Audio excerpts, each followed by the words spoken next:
can hear children calling to each other down in the park. The washing machine whirring just down the hall. This lover moving around tidying his things. And they'll all do it again tomorrow, next week, next month, next year. I just won't be able to hear it.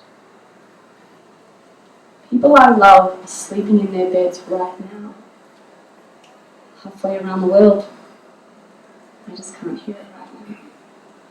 At least not with these mortal ears. Furnishing the night silence with their sleeping syllables. A sigh. Contented little moan.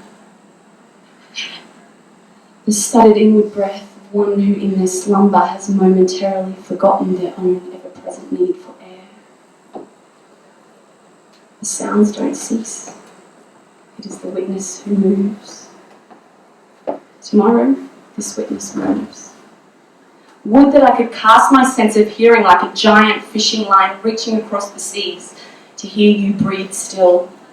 Instead, I create bellows in my mind that stand in as the song of your breath when I am too far to hear.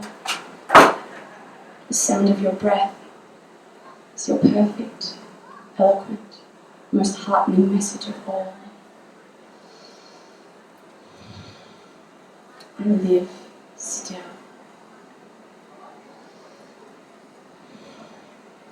I live still.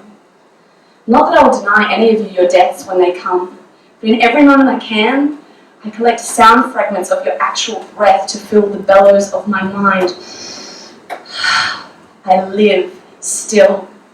And I pray that the soundscape of your breathing be made ever richer by the swooping lows of release and the fevered labour of ecstasy and the warm, steady thrum of loving contentment.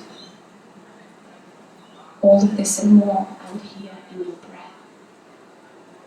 Keep breathing, my love. Keep breathing. May there be many, many, many, many more witnesses to your most vitally articulated message to this world. I live still. May there be love in all of your living.